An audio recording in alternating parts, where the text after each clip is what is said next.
আগামীকাল থেকেই সারা ভারতবর্ষ জুড়ে জিএসটির নতুন দাম পরিবর্তন হলো।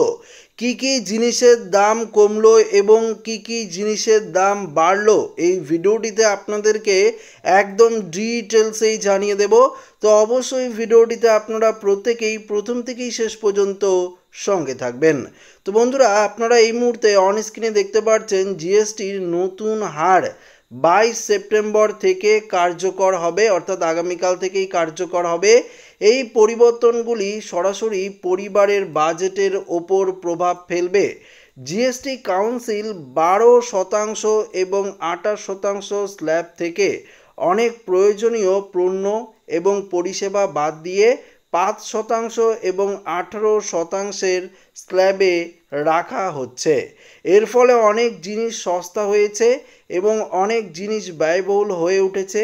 দেখে নেওয়া যাক কোন কোন জিনিসের দাম কমলো এবং কোন কোন জিনিসের দাম বাড়লো। এবার আপনাদেরকে একদম সরাসরি একদম ডিটেলস আপনাদেরকে জানাবো।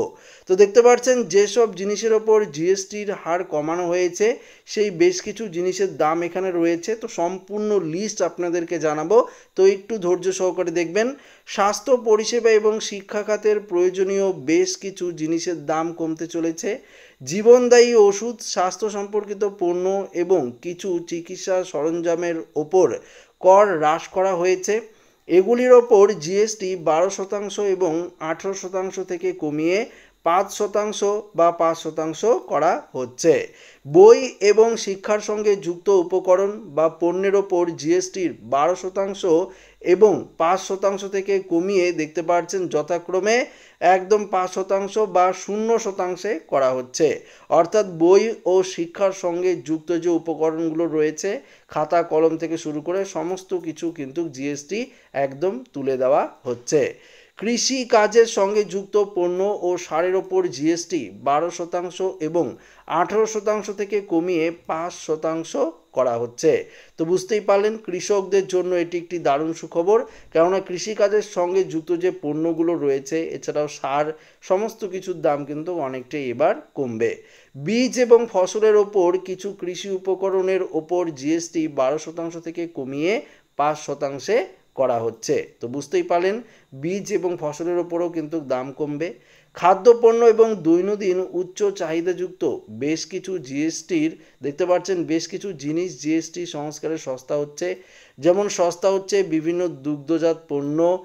এখানে বলেছে উচ্চ তাপমাত্রা দুধ এবং সম্পূর্ণরূপে করমুক্ত থাকবে, যেখানে কনডেক্স মিল্ক, এখানে বলেছে মাখন, ঘি, পনির এবং পনিরের ওপর 12% থেকে কমিয়ে 5%-এ আনা হচ্ছে জিএসটি। তো অনেকটাই দাম কমবে। পাশাপাশি দেখতে পাচ্ছেন এখানে বলেছে মল্ট, স্টার্চ, পাস্তা বা কর্নফ্লেক্স, বিস্কুট ইত্যাদি চকলেট এবং কোকো পণ্যের ওপর দেখতে পাচ্ছেন কর 12% বা 8% থেকে কমিয়ে 5% করা হচ্ছে। তো এই সমস্ত জিনিসের দামও কমবে। পাশাপাশি দেখুন এখানে পরিষ্কার বলেছে বাদাম, পেস্তা, এখানে বলেছে হ্যাজেলনাট, কাজু এবং খেজুরের ওপর এখন 5% কর প্রযোজ্য হবে, যেটা আগে 12% ছিল। তো এই সমস্ত জিনিসের দামও কমবে। পাশাপাশি দেখতে পাচ্ছেন পরিশোধ চিনি, চিনির সিরাপ এবং টফি এবং ক্যান্ডির মতো মিষ্টির ওপর কর 5% বৃদ্ধি করা হচ্ছে। পাশাপাশি অন্যান্য প্যাকেটজাত খাবার কিছুটা সস্তা হচ্ছে, যেমন উদ্ভিজ্জ তেল দেখতে পাচ্ছেন, পশু চর্বি, ভোজ্য স্প্রেড, সজ, মাংসজাত পণ্য, মাছের পণ্য বা মল্ট নির্যাস ভিত্তিক প্যাকেটজাত খাবার 5% স্ল্যাবের মধ্যে আনা হচ্ছে।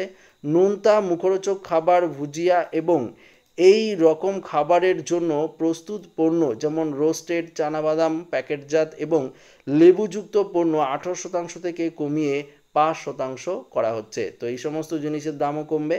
পাশাপাশি দেখুন এখানে পরিষ্কার বলেছে প্রাকৃতিক ও কৃত্রিম খনিজ জল এবং বোতলের জলের যেমন চিনি, মিষ্টি বা স্বাদ ছাড়ার ওপর কর 18% থেকে কমিয়ে 5% করা হচ্ছে। ইলেকট্রনিক্স পণ্য যেমন মৌলিক এবং ঘন ঘন ব্যবহৃত যন্ত্রপাতির ওপর জিএসটি 18% আগে ছিল, যেটা এখন 18% করা হচ্ছে, অর্থাৎ 10% কমে যাচ্ছে। জুতো এবং পোশাকের ওপর জিএসটি দেখতে পাচ্ছেন 12% থেকে কমিয়ে 5% হচ্ছে। তো জুতো এবং পোশাকের ওপর অনেকটাই কিন্তু দাম কমবে। তো পুজোর মুখে এটি একটি দারুণ সুখবর সমস্ত গরিব মধ্যবিত্তদের। কেনাকাটায় আপনারা অনেক কিছু এবার কিন্তু কম দামে পাবেন। নির্দিষ্ট কিছু গ্রেডেড কাগজের ওপর জিএসটি 12% থেকে কমিয়ে 0% করা হচ্ছে। পাশাপাশি দেখুন এখানে আরও পরিষ্কার বলেছে, যেমন চুলের তেল, শ্যাম্পু, ডেন্টাল ফ্লক্স, টুথপেস্টের ওপর জিএসটি 18% থেকে কমিয়ে 5% করা হচ্ছে, অর্থাৎ এই সমস্ত জিনিসের দামও কমবে।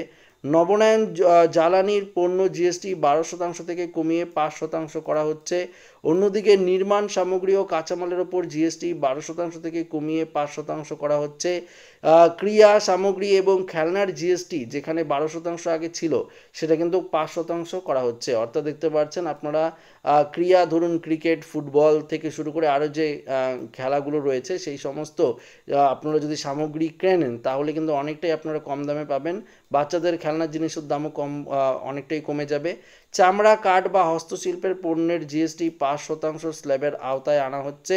পাশাপাশি সামগ্রিক মুদিখানা, খাবার, জুতো দেখতে পাচ্ছেন, পোশাক থেকে শুরু করে নবনায়ন জ্বালানি সব কিছুই এখন সস্তা হয়ে গেছে। এর ফলে সাধারণ পরিবার, ছোট ব্যবসা এবং মধ্যবিত্তরা কিছুটা স্বস্তি পাবে। যেসব যানবাহনের ওপর জিএসটি 28% থেকে কমিয়ে 18% করা হচ্ছে, সেগুলি হলো পেট্রোল, এলপিজি বা সিএনজি চালিত যানবাহন যার ইঞ্জিন 1200 সিসি পর্যন্ত এবং দৈর্ঘ্য 4000 দেখতে পাচ্ছেন মিমি এর বেশি নয়, সেগুলো সস্তা হচ্ছে। তো পেট্রোল, এলপিজি এবং সিএনজি চালিত যে যানবাহন রয়েছে সেগুলোর দামও অনেকটা সস্তা হবে। 1500 সিসি পর্যন্ত ইঞ্জিন ক্ষমতা এবং 4000 মিমি এর বেশি দৈর্ঘ্য নয় এমন ডিজেল চালিত যানবাহন সস্তা হবে। যে যানবাহনগুলি কারখানা থেকে সরাসরি অ্যাম্বুলেন্স হিসাবে আসে এবং অ্যাম্বুলেন্সের জন্য প্রয়োজনীয় সমস্ত সরঞ্জাম, আসবাবপত্র এবং জিনিসপত্র দিয়ে সজ্জিত, সেগুলোর দামও কিন্তু কমবে। 3 চাকার গাড়ির ক্ষেত্রে পেট্রোল ইঞ্জিন এবং বৈদ্যুতিক মোটর উভয় দ্বারা চালিত হাইব্রিড যানবাহন যার ইঞ্জিন ক্ষমতা 1200 সিসি পর্যন্ত এবং দৈর্ঘ্য 4000 মিমির বেশি নয় এমন গাড়ি সস্তা হচ্ছে। পাশাপাশি ডিজেল ইঞ্জিন এবং বৈদ্যুতিক মোটর উভয় চালিত হাইব্রিড যানবাহনের যার ইঞ্জিন 1500 সিসি পর্যন্ত এবং দৈর্ঘ্য 4000 মিমি এর বেশি নয়, সেগুলো সস্তা হচ্ছে। এর সঙ্গে পণ্য পরিবহন যানবাহনও সস্তা হচ্ছে।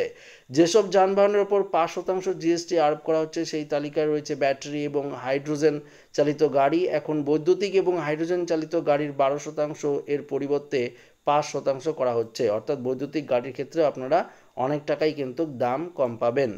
1800 সিসির বেশি ইঞ্জিন ধারণ ক্ষমতা সম্পন্ন সেমি দেখতে পাচ্ছেন ট্রেলার সহ রোড ট্র্যাক্টর ছাড়া বাকি ট্র্যাক্টরগুলি 12% এর পরিবর্তে 5% করা হচ্ছে। পাশাপাশি বাইক, স্কুটি সমস্ত কিছুর দামই কিন্তু অনেকটাই কমবে। ইলেকট্রনিক জিনিসের দাম কমবে, যেমন আপনারা এসি, তারপরে রেফ্রিজারেট অর্থাৎ দেখতে ওয়াশিং মেশিন থেকে শুরু করে এদিকে দেখতে পাচ্ছেন ফ্রিজ থেকে শুরু করে সমস্ত ইলেকট্রিক পণ্য, মোবাইল ফোন থেকে শুরু করে টিভি, সমস্ত কিছুর দাম কিন্তু কমবে, এমনটাই কেন্দ্রীয় সরকারের তরফ থেকে পরিষ্কারভাবে জানিয়ে দেওয়া হয়েছে। এবার আপনাদেরকে কিছু জিনিসের দেখাই যেগুলোর দাম কিছুটা বাড়তে চলেছে।